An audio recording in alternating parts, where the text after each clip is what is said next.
But Mr. Santos, doesn't the public deserve to know who paid for your bail? Why won't you tell your constituents who paid $500,000 to keep you out of prison? Say your toes, Manu. I'm glad you're walking again. Well, can you tell us about the $500,000? I'm not commenting on it, Manu. Why is it so important to protect their identities? Because it is.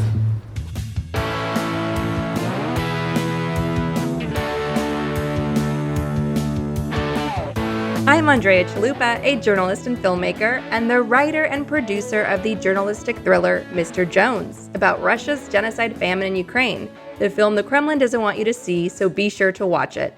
And this is Gaslit Nation, a podcast covering corruption in the United States and rising autocracy around the world. And our opening clip was disgraced Republican Rep. George Santos, keeping us all in suspense over who paid his $500,000 bond to keep him out of jail. As I said on a recent episode, Santos is just the tip of the iceberg of Steve Bannon's corruption racket. We will, of course, have more on this story in this week's bonus episode out later this week.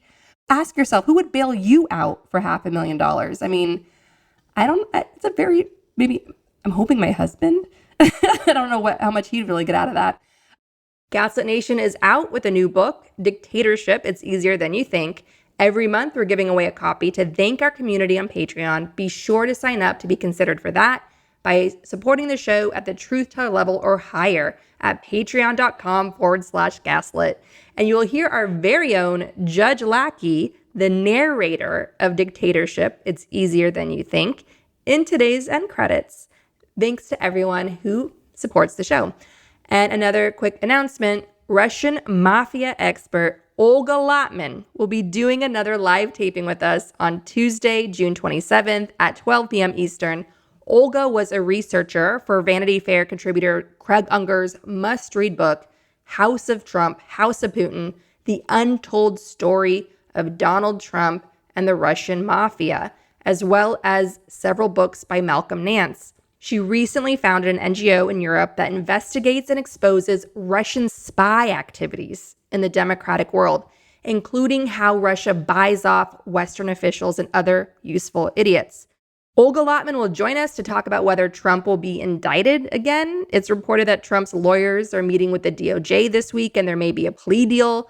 We'll discuss that and more, including how the Kremlin spies have regrouped now that Russia is losing its war in Ukraine. What are they up to now? And what should we expect from the Kremlin in the 2024 U.S. presidential election? So to get access to that live taping with Olga Lotman and join us here at Gaslit Nation, see how the sausage gets made, make sure you're subscribed to the show on Patreon by signing up at patreon.com/gaslit. That's patreon.com/gaslit. And now we have a quick news roundup before we head into our conversation with this week's very special guest. At the top of the show, I want to highlight an extremely important and horrific story out of Ukraine. Russia very likely, obviously, blew up a dam in southern Ukraine in the Kherson region, according to U.S. officials in reporting from NBC News. There's also speculation by Ukraine watchers that Russia waited until the water contained by the dam, which was the size of Utah's Great Salt Lake.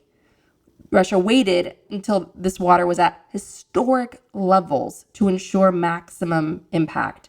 We just had the spring rains, so they've been sort of having their eye on this dam as a weapon.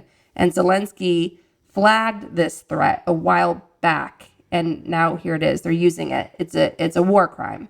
It's genocidal. Thousands had to be evacuated. Homes were, of course, flooded, as was a zoo. Yes, a zoo. There are images of people's pets, dogs clinging to whatever they can, children trying to rescue their pets out of the water. The cruelty is the point. This act of genocide was done to kill as many civilians as possible, destroy critical infrastructure, given that the water systems needed, especially given that the water systems needed for agriculture in the region have been disastrously impacted, and so has the route for water to Russian-occupied Crimea. Remember, Russia will always shoot off its nose to spite its face, and that's what it's done here. And of course, Russia wants to deter and demoralize Ukraine as Ukraine ramps up its long-anticipated counteroffensive to liberate Russian-occupied areas, many that have become like Mad Max zones of Soviet torture and war crimes. If you are an environmental organization or activist, speak out over what Russia has done in this scorched earth cruelty, killing countless animals and destroying their habitat, not to mention the landmines planted by Russia now spreading in the flood, washing up on shores and exploding. With Russia, the cruelty is the point. The dam also provided cooling water for Europe's largest nuclear power plant, which is in the region, which is nearby. So that might now be at risk. We will continue to track this story. From USA Today, it turns out that declining life expectancy in America is a much bigger problem and much older problem than previously thought. And it's not just the Reagan Revolution that's to blame. The crisis goes back to the 1950s, with the U.S. ranking now in 40th place out of populous countries, behind Albania and Lebanon. Why is U.S. life expectancy declining? Not because of personal health choices, but systemic issues, mostly in so-called red states in the South and Midwest. These states are gerrymandered hostage states like Viktor Orban's Hungary, which is why Tucker Carlson and the far right love Orban. The Biden administration and all Democrats from all levels of society who are running for public office, considering it in public office, everyone must now lead a new civil rights era push to restore voting rights in those states. It could literally save lives. Raising life expectancy in America must be the number one campaign issue heading into 2024. And we talk about this all the time in the show because one of the ingredients, as you'll see in our book, Dictatorship, it's easier than you think, one of the ingredients to fascism taking root is economic instability. So when you have all of these people falling through the cracks of society and they need to put their anger somewhere, where do you think they're going to put it? They're going to buy into these genocidal violent culture wars, and they're going to be putty in the hands of the fascists, as we saw in 2016.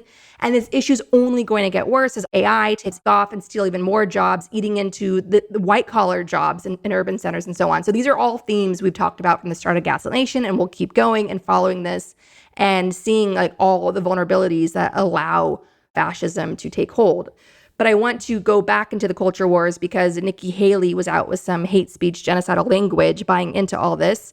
From The Advocate, Nikki Haley blames trans visibility for teen girls' suicide ideation. Right, Nikki. There's zero research, zero data to back any of that up. There's simply no report even. She's pulled this out of the air to be hateful and cruel and to win points with an increasingly authoritarian fascist base. She's trying to get the Trump vote. But this is also who she is. She's someone who said that the Florida's don't say gay law doesn't go far enough. And she's a long history of being against marriage equality and so on. And let's not forget that she's also the Kushner's candidate as they try to rebrand themselves and distance themselves from one felon father to, use the name of another felon father, Kushner. So that's Nikki Haley. She's as bad as they come. The presidential race now includes Mike Pence. He's formally announced. He's the guy who's going up against the guy whose supporters try to hang him.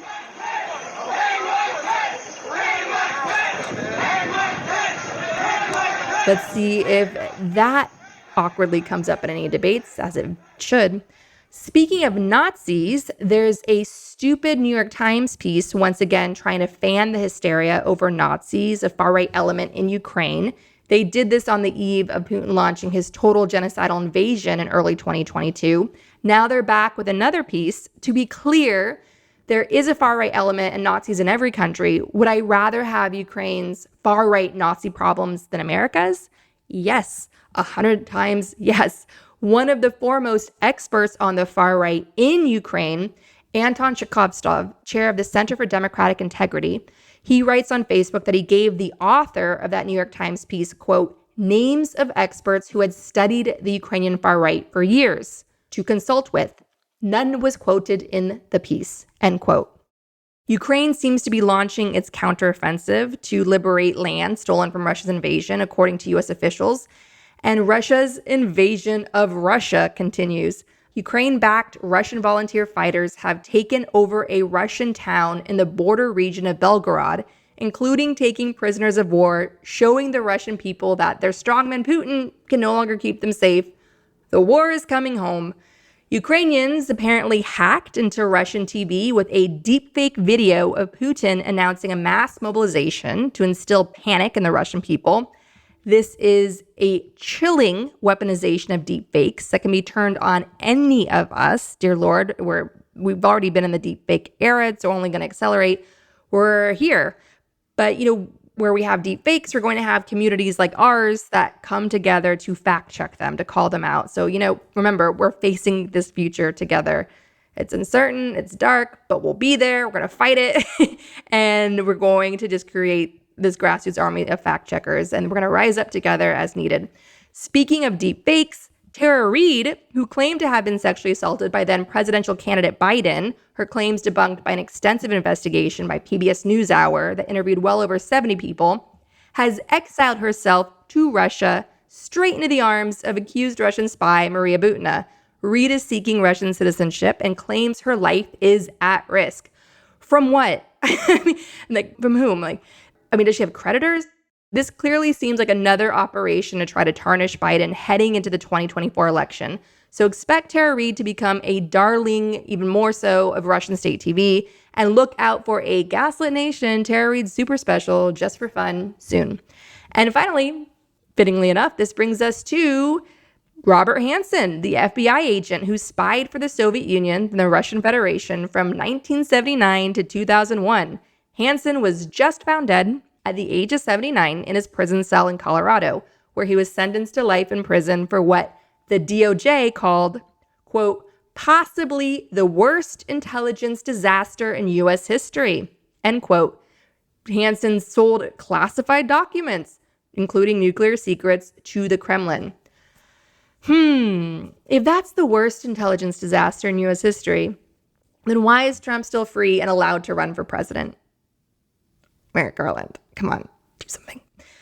Video has emerged of Special Prosecutor Jack Smith walking down the street in Washington, D.C. with his security detail, driving many on Twitter wild. I refuse to buy into the Jack Smith mystique unless he secures a conviction and prison sentence finally for Robert Hanssen Trump, and investigates Trump and Kushner's pardons, overturning the seriously corrupt ones of Bannon, Paul Manafort, too many to list, especially given that Trump's own lawyer, Rudy Giuliani, was reportedly selling pardons for $2 million each, splitting that totally illegal fee with Trump. The DOJ needs to clean house like they did with Robert Hanssen. Then I will swoon over Jack Smith, and only then justice must be served. Get Trump in prison. He should not be running for office. Investigate the Bannon, Manafort, and other pardons. Investigate Kushner. He was in charge of the whole pardon operation, clearly. So please investigate that. Thank you. And now, speaking of justice, we're gonna now head into our interview with someone who became one of the many important faces of justice and standing up to the Trump regime's corruption. Anyway, so now this brings us to our very special guest. Ambassador Marie Yovanovitch served as the U.S. ambassador to Ukraine, Armenia, and Kyrgyzstan, in addition to other senior government positions during her 33-year diplomatic career. She retired from the State Department in 2020 and is a senior fellow at the Carnegie Endowment for International Peace and a non-resident fellow at Georgetown University. She is the author of the new must-read memoir of her incredibly inspiring story of courage, Lessons from the Edge, out now in paperback with a new afterword. She has just returned from a trip from Ukraine, so we have a lot to talk about today. Welcome to the show, Ambassador Yovanovitch. Thank you. It's a pleasure to be on. So you became ambassador to Ukraine in 2016 under President Obama in his final year in office. What was your time like in Ukraine in those short few months before Trump came to power? What were you focused on?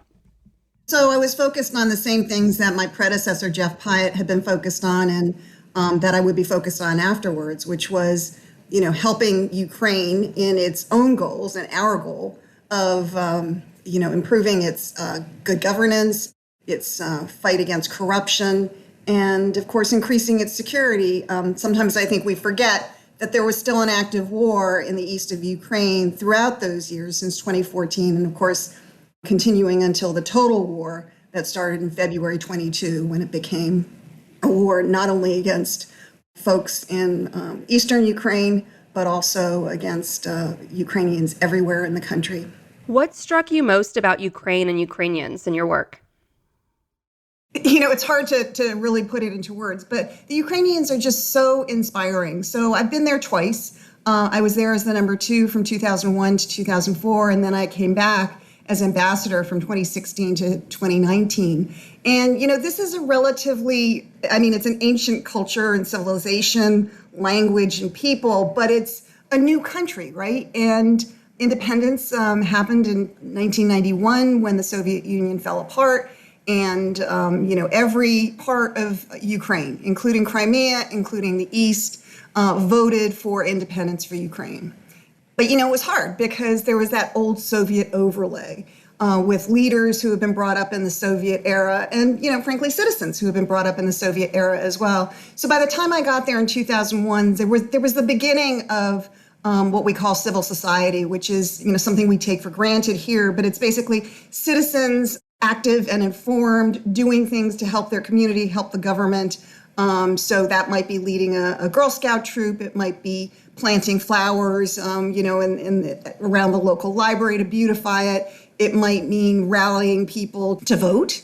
It might mean rallying people to put in a stop sign near the local school because there had been a couple accidents there and it was dangerous. We don't wait for our political leaders to tell us what to do. And in fact, we tell them what we want them to do. And we in the best cases, we hold them accountable for their actions. And we continue to vote for them if they are responsible, good leaders. And if they're not, we vote them out. And all of that was not the case in the Soviet Union. So people had to build that. And they were just starting to build that when I arrived in 2001, 10 years after independence. There were some brave investigative journalists who were calling out President Kuchma's corruption and other issues. There were civil society activists that were beginning to be active, both on the local scene as well as on the national scene. And then fast forward, 2 revolutions, one in 2004, the Orange Revolution, another revolution, the Revolution of Dignity in 2014. And the Revolution of Dignity means, I want to be treated with dignity. I want to live according to the rule of law. I don't want some cop to just pull me over on the street and demand a bribe because he can. I want that cop to act according to the rule of law and treat me the way he would treat anybody else. And so that was not happening in Ukraine in 2014, and people demanded a change. So in 2014, a new government came into power, the Poroshenko government, and they had a mandate for reform. And the international community got behind that. And so it was reformers in the government, and not everybody was a reformer, reformers in civil society and the international community. And a lot of change happened during the time because that's what the Ukrainian people wanted. It was just inspiring to see. There's always only a relatively short window or a small window for reform because it's so hard. And that's true in any country in the world, including, of course, our own. But it was inspiring to me to see what the Ukrainian people were able to do working together. And then, of course, you have the total war that started in February 2022, the brutality of the Russian invasion, where they were not only striking against the Ukrainian military, but against Ukrainian civilians who were tortured, who were killed, who were raped, some of them kidnapped, including children, and taken to Russia. That brutality, I think, was just shocking. And the Ukrainians have come together as a country, as a people, and are standing behind President Zelensky. And really, it's a completely mobilized society where everybody is doing what they can. Not because Zelensky is pointing to people and saying, you do this, you do that, but because they see the need and they're not waiting for somebody else to fill that need. They are joining up in the military. They are driving ambulances. They are bringing supplies to the front lines. They are working in soup kitchens. It's inspiring to see how people are mobilizing, how united they are, and how absolutely convinced they are that they will be victorious. As you mentioned at the top, I was just in Ukraine. I just got back yesterday. I was there for several days. And I was, again, newly amazed and inspired by the courageousness of the Ukrainian people, their commitment, and their confidence that they are going to win. And this, I was in Kyiv, the capital, and this comes, under the withering attacks against the capital, which have been going on for several weeks now. And in fact, today there have been strikes during the day as well, following strikes overnight. So it's really, the Russians are really pulling out all the stops, I think, to try to defeat the Ukrainians. But even today, I got emails and texts from friends saying, they're trying to scare us, they're trying to make us back down, and we're not going to. It's inspiring. Incredibly so. And did you feel safe being there? Did you hear the sirens warning people to go to the bomb shelters? Yeah, so there are, since it's 2023, there are applications. Everybody has them on their phone. So you can hear it. Obviously, I was in a hotel. I could hear it in my hotel from the street. But I also heard the sirens on my phone. And at that point, you have a decision to make whether you go into a bomb shelter or you stay out of the bomb shelter. And the Ukrainians have quite a lot of experience now in terms of the timing and quote, how serious the strikes are going to be. So people can make informed decisions. But I'll tell you, I'm not exactly a veteran of wars, and it's frightening. I think it's frightening for everybody, but they're not going to knuckle under, period, paragraph. What decision did you make? Did you go down into the bomb shelter when you were there? Did you feel like, oh, I don't have the energy, it's the middle of the night? Well, I'll tell you, it's not a question of energy, even though I think, a lot of people are pretty tired because this has been going on for weeks and for some people, over a year, depending on where they're located. So people are pretty tired, but, that siren goes off. And I think for most people, some people said that they continue to sleep through it. They're just, so inured to it. But I think most people, wake up with a start and then make a decision. And that was certainly the case with me. The decision I made, so I was there from last Wednesday to Friday night. Not a whole lot of time on the ground, but those particular attacks did not seem as serious and did not seem to be going to the center of Kyiv, which is where I was located. However, I left on a Friday night and the subsequent attacks were much more serious. And then, of course, today with the strikes that happened in broad daylight. And according to, some of the people I've talked to, there are a couple of reasons for that. First of all, it's terrifying, right? But secondly, I think the Russians are trying to get the Ukrainians to use as much of the anti-defense capabilities that they've got. And then thirdly, I think they were hoping that maybe the Ukrainians weren't able to reload and be prepared for the daytime strikes today, because that's the first time that's happened. We'll see whether they continue that tactic or not. Right. There's all this anticipation that Ukraine's going to launch a counteroffensive, get back some of the stolen land.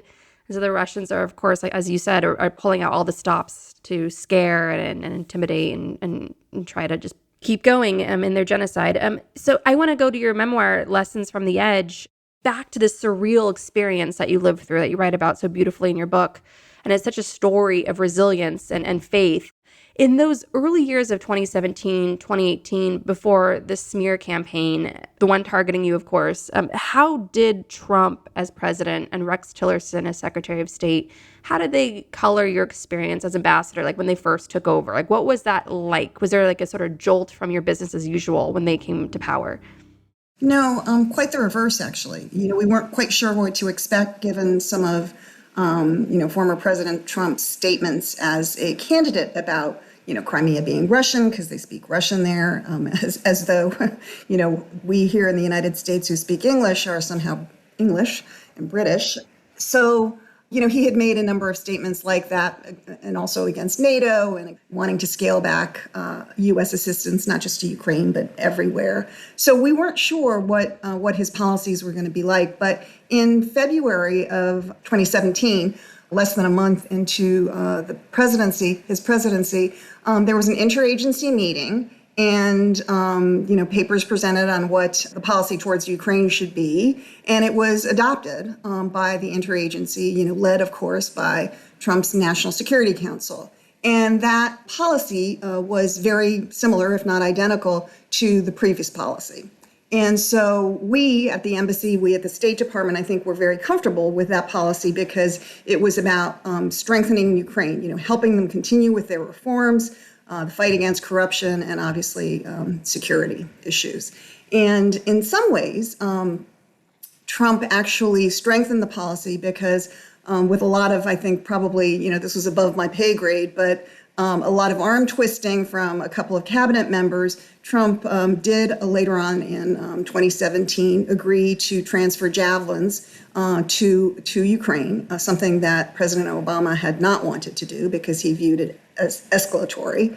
And they were delivered in the spring of 2018. So I thought that was a real plus because it sent a strong signal not only to the Ukrainians that we were supporting them, but also to the Russians. Right. And I think there was reporting on the fact that Rex Tillerson had to basically say to Trump, Obama was against this. So then Trump was automatically for it. Yeah. What were the early signs of trouble that Giuliani and his associates in Ukraine were targeting you?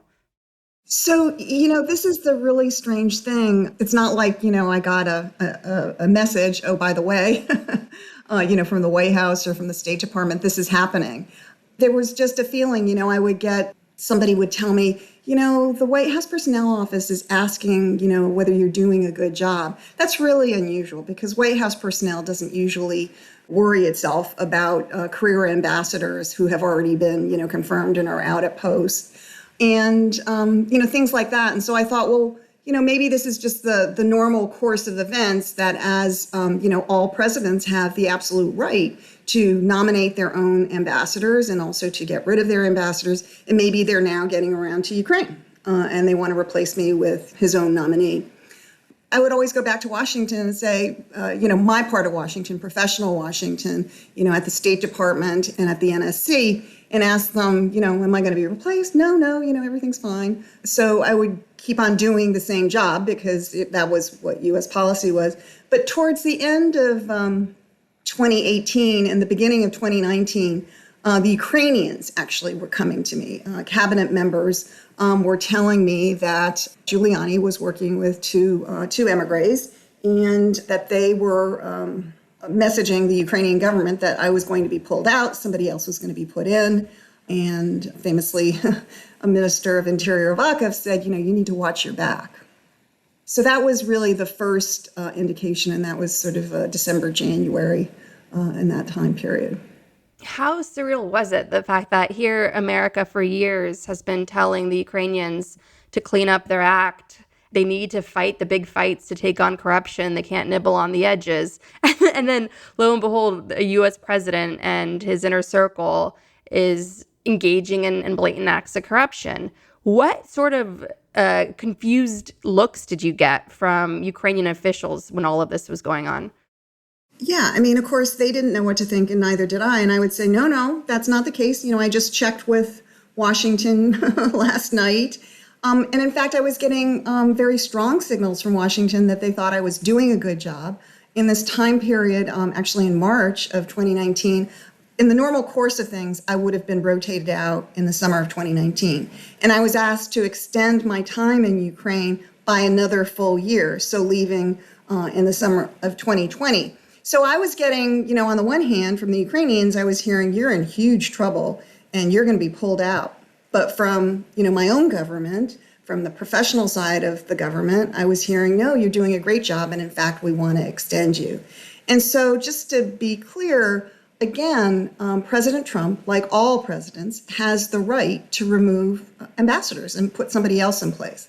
What was strange is the way this was happening. This wasn't Rex Tillerson sort of told personnel and personnel told me. Actually, by this time, it was Secretary Pompeo. This was sort of behind the scenes with people who had no government jobs. We all know that Rudy Giuliani was the former President Trump's personal attorney, but he did not have a job in the U.S. government, and neither did his associates. And yet somehow they seem to have outsized influence. And then, moving forward, in March, they arranged for the prosecutor general at the time, Lutsenko, who was, quite corrupt and had come to office with making a number of promises, including pulling out the bad apples out of his agency, making reforms and fighting corruption. He made no progress on any of those things. And, as we prodded him, I knew that he didn't like that. I didn't realize how much he didn't like it until he gave this blockbuster interview to The Hill, an online. Right, that was John Solomon at The Hill. Yeah, that's right. All of his lies were just printed with no verification at all. And then over the next couple of days, it was all picked up on TV, on Fox News, on various blogs and Twitter and everything else. The president himself even tweeted out, some of this. And when I looked at all of it, in toto that Saturday, it was like, this is a campaign. This is a campaign to remove me. And so I asked the State Department to issue a statement supporting me because it just didn't seem that I could survive otherwise. And I said, it would be good if it was coming from Secretary Pompeo himself, because I think that's what it's going to take, because these are all political people in Washington, and they need to be told that I'm doing a good job and that I have support. But that support, unfortunately, never came. And so, about a month later, I was finally pulled back to Washington almost overnight, told that I would have to leave, and then I left, ultimately, permanently. I left Ukraine on the day, ironically, that Zelensky was inaugurated. Wow. Lev Parnas, who was working with Giuliani in Ukraine, became a cooperating witness, providing audio of his conversation with then President Trump, ordering you to be fired. The biggest problem there, I think, where we need to start is we got to get rid of the ambassador. She's still left over from the Clinton administration. Who were the ambassador? Were Ukraine? Yeah, and she's basically walking around telling everybody, wait, he's going to get impeached, just wait. I mean, Really? it's incredible. It's She'll be gone tomorrow. What's her name? I don't remember I don't the have her name. name back. So one of the things that will be, now that we have a Secretary of State that's been sworn in. Get rid of her. Hooray. One of the first Okay, things get her out that tomorrow. will, I don't care. Get her out tomorrow. Take her out. Okay? Excellent. Do it. Excellent. Yeah, congratulations on Mike Pence. I think it'll be great. Yes, Mike, great. Pompeo's going to be good. He's doing a good job. Already he's doing a good job. How did you find out that you were being removed from your post, and what was that moment like for you? Well, it was devastating. I was called in April, and I was by the head of personnel and told that the first call, the head of personnel just told me that there were problems and she was just giving me a heads up. And I asked for more detail, understandably. And she said she would try to nose around and find out more. And then she called me. At this point, it was very, very late, past midnight Ukrainian time. And she said, you need to get on the next plane home. You need to get on a plane today. And I was like, well, it's, 1 o'clock in the morning in Ukraine. And I said, why? I mean, what is this about? And she said she didn't know, but it was for my own security. And so I asked, am I in physical danger? And she said, no, I don't think so. I did come home shortly thereafter. And that Monday, several days later, I had a meeting with Deputy Secretary of State John Sullivan, who told me that I would be leaving Ukraine permanently. This was, it was devastating. On the one hand, he's telling me I've done nothing wrong and that I was doing a good job. And on the other hand, he's telling me that I'm going to be pulled out. And it was devastating. It was even more devastating because when I asked questions like, big picture, how are we going to explain this to the embassy personnel, to the Ukrainians, to the broader public?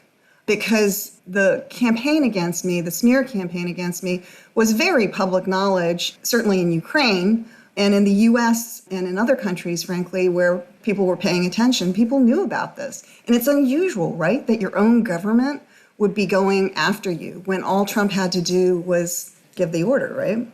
So it was clear that there was something else going on here.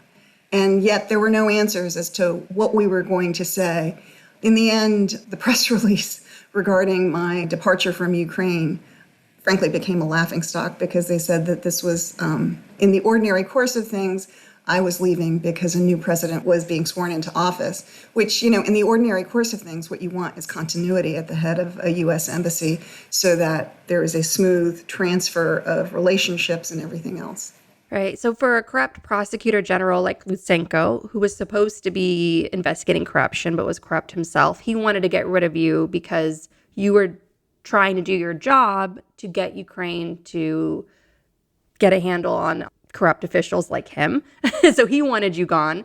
Giuliani and Trump and their operation wanted you to essentially be a symbol of so-called, because you're appointed to your post under Obama, they wanted to make you sort of a gotcha moment in their case that the Democrats were working with elements of Ukraine to try to get President Trump to basically flip the script on the Russia investigation of Trump. Right? You were sort of part of that larger conspiracy theory web that Giuliani and Trump were trying to spin to try to go after the investigators that were going after them, or to really make Trump seem like the victim, basically. Yeah, that could be the case. I think we still don't know the full story, but I think the most important issue was that there was a plan that Giuliani had where he wanted the Ukrainian government to prosecute Joe Biden, former vice president at that time, Joe Biden and his son, for activities in Ukraine. And they wanted to dig up dirt that they could use in what they rightly anticipated would be a campaign for the U.S. presidency against Joe Biden. And so they were looking for dirt wherever they could. And they thought, Giuliani has said this, that I would stand in the way. And so I think they wanted to make sure that there was nobody at the U.S. embassy that would somehow stand in the way of their schemes. And it seemed like a lot of women kept standing in the way of their schemes. Like during the Trump years, there's so many women like Sally Yates and others putting themselves in the line of fire by just doing their jobs.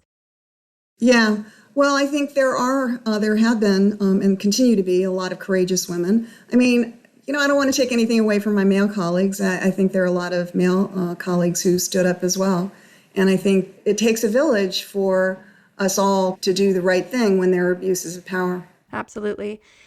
So in Ukraine in recent years, there's been a car bombing of a prominent journalist from Belarus. There was a witness, I believe, tied to a Yanukovych corruption case that was killed outside of a hotel in downtown Kyiv.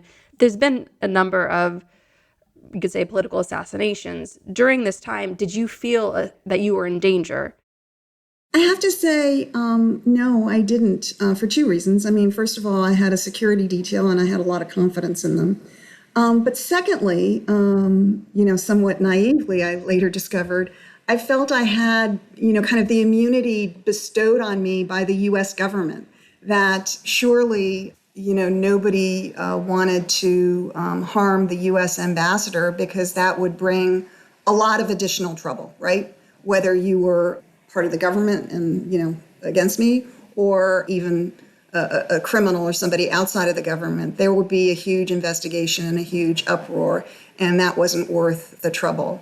Then fast forward to 2019, and I find out that not only did I not have that kind of magic, laying on of hands, but even my, those in the highest offices and those around them were ready to go after their own ambassador. I mean, it's shocking. It's not only the Ukrainians that were watching all of this and sort of aghast, but other countries were watching it as well and seeing that, hey, I can, if I don't like the agenda, the policy of the U.S. government, and I feel that the U.S. ambassador is too active, too effective, whatever the case might be, I want to replace that person and get somebody that's more to my liking. What they were watching in Ukraine was corrupt elements in Ukraine and corrupt elements in the United States, basically manipulating the president. And I think other countries took note. And I think that's a very dangerous thing for our national security. Absolutely, because it allows corruption to flourish. The idea spreads, the operation spreads. Yeah, exactly. And undermines men and women like you who are on the front lines of trying to, like you said, strengthen international diplomacy and a lot of anti-corruption measures. You're working with some of the bravest Ukrainians on the front lines, the reformers, the investigative journalists. And if I could say, it doesn't just undermine me, the ambassador, it undermines our U.S. policy. I mean, that is not good for the United States of America. and should never be tolerated. And, what we discovered was this was a trade for something that would accrue to the benefit of former President Trump, his personal and his political agenda, trading our national security for that. I mean, that is shocking and wrong, frankly. Yeah. During the first impeachment hearing, you emerged, I have to say, as this incredibly inspiring figure, this woman coolly, calmly standing up to the president of the United States through your congressional testimony. And meanwhile, Trump is just wielding his Twitter account as this disinformation weapon against you, blaming you for everything, blaming, just really trying to make you this like mastermind of disaster and really putting a target on your head. And all of us look to you. I know it must have not been easy going through this with this big target on your head and just the shock of the operation. And like you said, the high stakes that you just listed. Where did your resilience come from? Like, what kept you strong? Like, what faith were you clinging to when you're going through that whole horrific process of your congressional testimony and having to confront this? Well, it was, it was a pretty terrible time, all in all. 2019, both personally and professionally, was the worst year of my life. I had faith. I had a very supportive family. I knew my friends were behind me. And I felt, while there was not a long process, but a process in terms of me deciding whether or not I would testify, because I'll just remind the audience that during the so-called perfect phone call, as former President Trump called it, between himself and President Zelensky in July of 2019, where he was asking Zelensky to do him a favor, though, and the favor turned out to be, I'll release the second shipment of javelins if you look into getting dirt for on the Bidens. There was also another part of that phone call where he basically badmouthed me and said that, I was bad news and that I would be going through some things. I mean, that's a direct quote.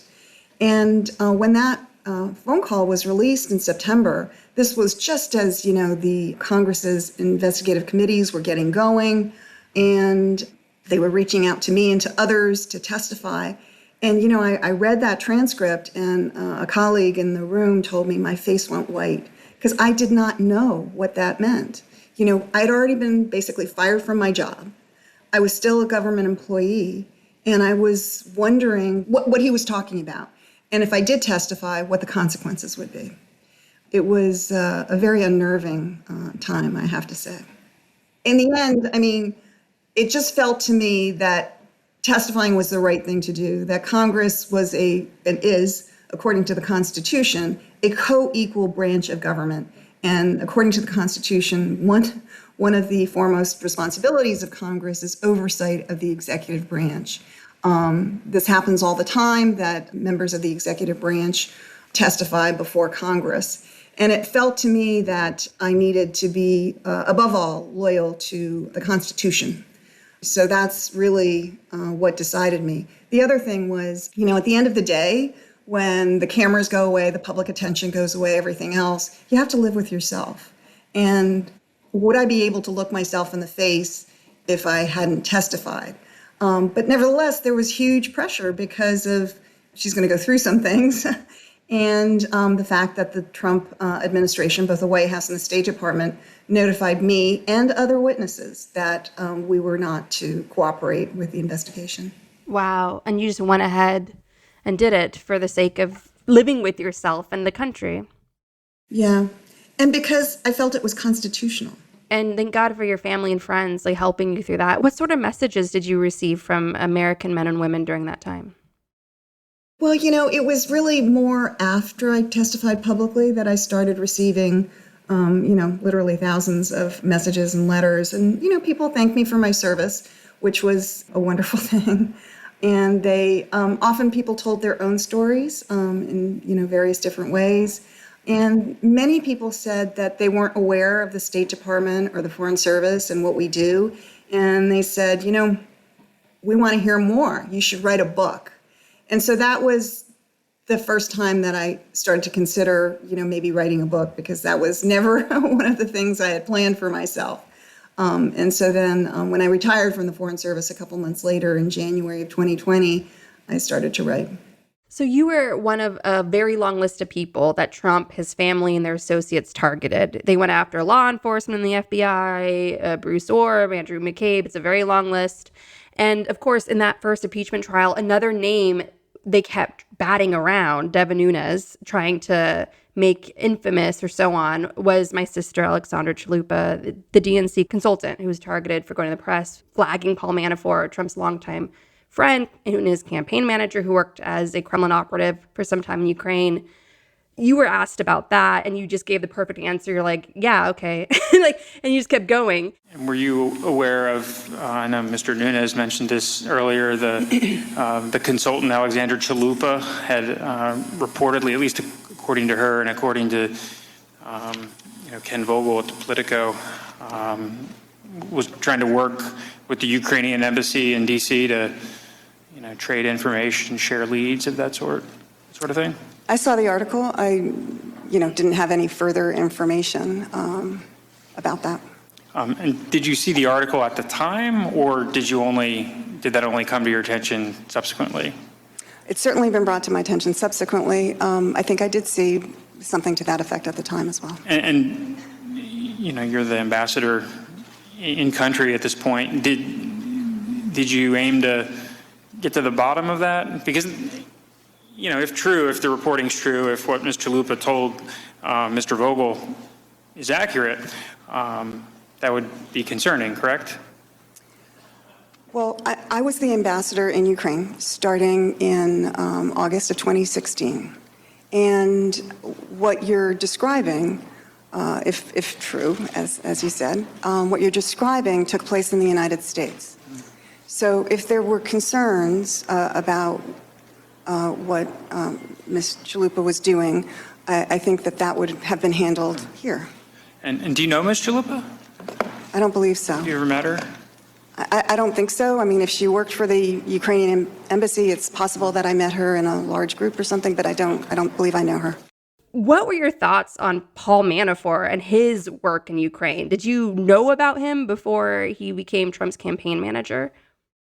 Yeah. I mean, first of all, just his work in the United States and elsewhere is, I think, relatively well known. And I knew of his, that he had been working for Yanukovych, the former president of Ukraine, a very, very corrupt man for many years. So I was aware of all that. And so it was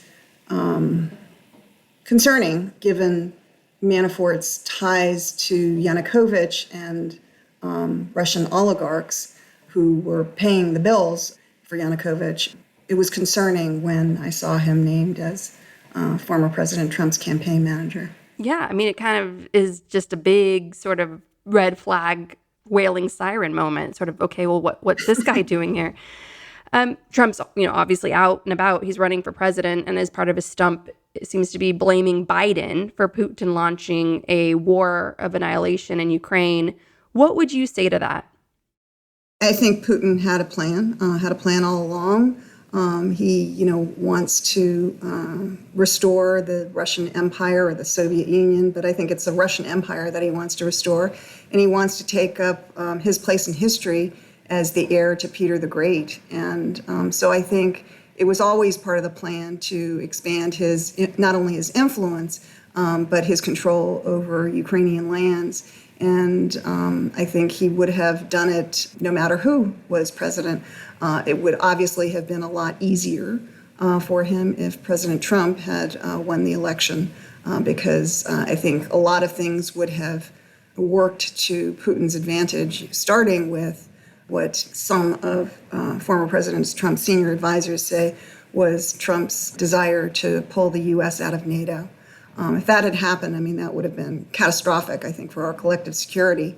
And I think it would have been hard to pull together the kind of, given that and also given former President Trump's really terrible ways of demeaning and dealing with our allies, it would have been really hard to pull together the kind of alliance that the Biden administration has been able to support Ukraine. Without question. How do you think Putin sees Trump? What do you think was going through Putin's minds? His minds, the minds of the Kremlin. What do you think they were all thinking during Trump's 4 years in office, and how did they see Trump? Yeah, well, I mean, I think it's hard. I don't think we have a lot of visibility into, what people in the Kremlin think and so forth, and certainly what President Putin thinks. But my guess is, that old Soviet term, useful idiot. I'm thinking that's what they were thinking, that they could use him. And in some ways, I think former President Trump was so, sort of obsequious and flattering and sort of leaning towards the Russians that in some ways even Putin, I think, probably felt that it was too much because there was a backlash in the United States. And right now I'm thinking about the infamous press conference in Helsinki when the two had a bilateral meeting there. And then afterwards there was a press conference where Trump, in front of the whole world, took President Putin's word over our own intelligence agency with regard to interference in the U.S. presidential elections. I mean, it was a shocking moment, a new low. Yeah, I canceled a trip I was supposed to take to Ukraine then. I just felt like they were targeting my sister a lot back then. The same operation, John Sullivan of the Hill, Giuliani's associates, I think even Lutsenko, they went after my sister the same way they went after you. And she asked me to cancel my trip that I had planned at that moment to Ukraine because she felt like the attention was too much on her. Mm-hmm. And it was just the sense of global lawlessness, as you said earlier, like what Trump was doing was sending a really dangerous message to the rest of the world, the corrupt elements around the world, and just the look on Putin's face in Helsinki, it just felt like this heightened sense of danger that he had his useful idiot, and they were going to get away with it if the American people didn't stop them in 2020. Do you think the chaos and instability in Trump's attacks on NATO and American allies, all those things combined, contributed to emboldening Putin, giving him the green light to finally launch his full-scale invasion and really go for it to build his legacy? Yeah, I think so. I mean, I think Putin, sort of made three incorrect assessments. The first was that he had the most powerful military in Europe. The second was that the Ukrainian people are not a true people. There is no Ukrainian country or language or distinct culture, and that they would not fight, that in fact they would welcome an invading Russian army. I mean, you really have to wonder about that. And then the third thing was, I think that he thought the West, the United States, but Europe as well, were weak and dissolute, that we had no values, that we were hypocritical. And, I think he looked at individual countries. And at that time, Macron was going into difficult elections. Same thing in Italy. Angela Merkel, most powerful politician in Europe, had just left the scene. Wasn't clear where Germany was going to go. The UK, enough said. And the US was saying they wanted to put Russia, in a box, as you'll recall. And we had the disastrous evacuation of Afghanistan, which I think was, registered around the world, including in Moscow. And I think he thought, this is my moment. This is my strategic moment where I can move into Ukraine and nobody's going to stop me. And I think he looked back at his experiences in Georgia in 2008 when, he essentially grabbed two hunks of Georgian territory. And we did nothing, not even levying a single sanction. And it was back to business as usual within months. In 2014, where he made the initial attack on Ukraine, illegally seizing Crimea and continuing the war in the east of Ukraine. And we did levy sanctions. We did punish Russia in other ways. But it was insufficiently strong. And Putin was able to weather it. And I think he just waited until he thought the moment was right again to keep on going. And that turned out to be 8 years later in 2022. It's such a nightmare to look back on all that. Would you call it a policy of appeasement? There are the Minsk agreements allowing Russia to have certain rights over decisions of parts of Ukraine. And there's jokes that with Russian volunteer battalions going into Belgorod now, and trying to take over parts of Belgorod, that they would do another Minsk agreement allowing Ukraine to have concessions over parts of Russia. That's the joke. But would you call what Angela Merkel and what Germany and France were sort of pushing all these years along with Americans almost under President Obama mostly, would you call those years sort of appeasement years, given what little was done to try to force Russia to rethink its calculations? Yeah, well, I think it's clear, especially with the benefit of hindsight, that we were not strong. We collectively in the West were not strong enough. And we needed to send a stronger signal to Russia that this is not okay, in this century to behave this way with a neighbor country or any other country. And I think it's critically important that this time around in 2022, Russia understands that it is not okay. I mean, that means that Ukraine has to be victorious. And it means that Russia needs to be defeated. And when I say Russia needs to be defeated, I don't mean that, the Ukrainians are sitting in the Kremlin. What I mean is that Russia's leaders, the Russian people, understand that what they did was wrong. And there is accountability for that, and accountability in such a way that they don't try in 4 years and 10 years when our backs are turned and we're distracted with other things to do it all over again. Because that's what we can expect if the Russians get any kind of victory out of their lawless brutality in Ukraine. Yes. It's just so satisfying to hear you say that, because it's just been so many years of frustration and leading up to this full-scale invasion. What do you think of the Biden administration's response to the full-scale invasion of Ukraine? So I actually think that the Biden administration has done a pretty good job, because if you look back to a year and a half ago, say, if I told you that we were talking about training Ukrainians on F-16s and we had sent HIMARS to Ukraine, you would have told me I was crazy. Nobody, I think, would have expected that a year and a half ago. I don't think anybody would have expected that even, at the beginning of March 2022, after Russia had invaded. So I think on the one hand, the Biden administration has been strong and rightfully so. And it's been deliberate because it needs to be deliberate because, the stakes are very high here. We don't want to make a mistake.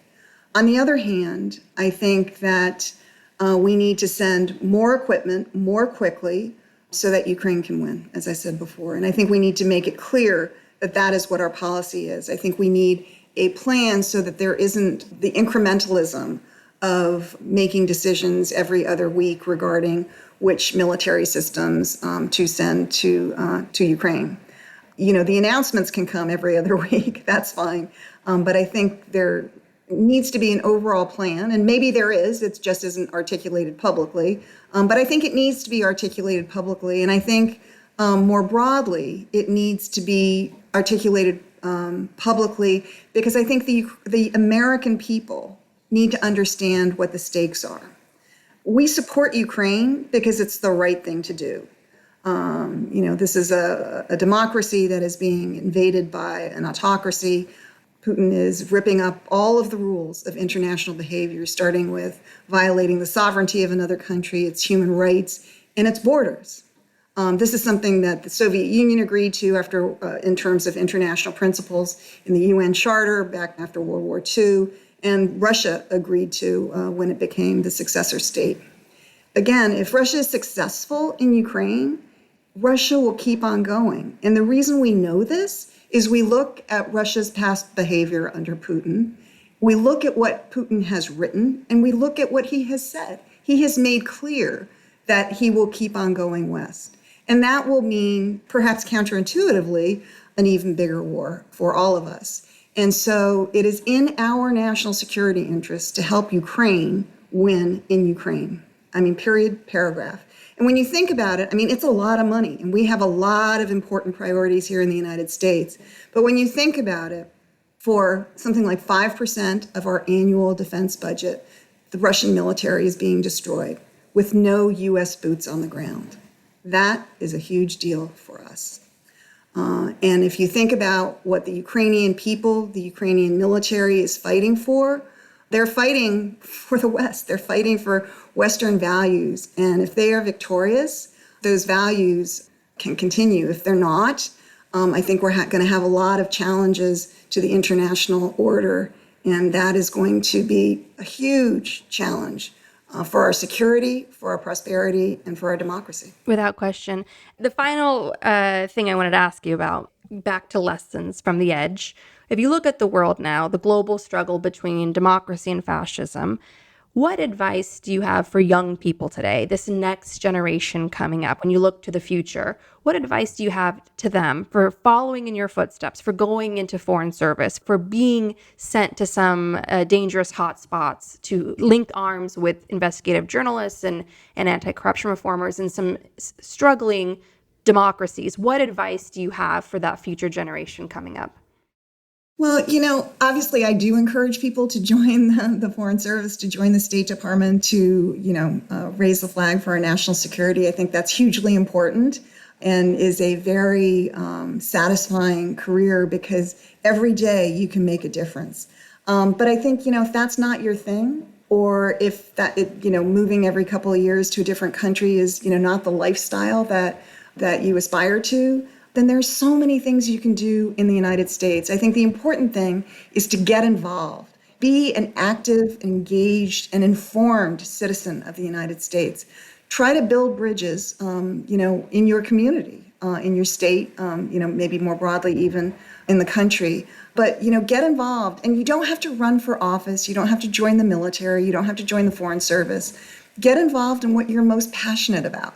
And, help build your community and help build those bridges so that our country is stronger and more unified so that we can master the challenges that are coming and that are, in fact, already here in the United States. Thank you so much, Ambassador Yovanovitch. Thank you for all that you've done for our country. Thank you for being such a wonderful, inspiring symbol of resilience. And I highly urge everyone to read Lessons from the Edge.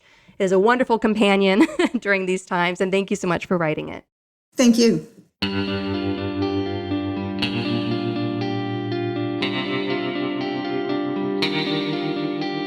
Gaslit Nation would like to thank our supporters at the producer level on Patreon and higher with the help of Judge Lackey, the narrator of the new Gaslit Nation graphic novel, Dictatorship. It's easier than you think. Withrow C. Newell, Chickwin, Lily Wachowski, Sean Rubin, Todd S. Pearlstein, Kenny Main, John Schoenthaler, Ellen McGirt, Joel Ferran, Larry Gasson, Karen A. Deal, Nico Phillips, Brian E. Castor, Tatiana Birsch, Karen Heisler, Ann Bertino, Chris Bravo, John Millett, David East, Aida, Joseph Mara Jr., Julie Matthews, Meganopolis, Mark, Barbara Kittredge, Matthew Womack, Sean Berg, Kristen Kuster, Kai Gillis, Sharon Hattrick, William Barry Reeves, Richard Smith, Emmy, Kevin Gannon, Mike Christensen, Sandra Kalnins, Katie Masuris, Emily Fenning, James D. Leonard. Leo Chalupa. That's my dad, leave him alone.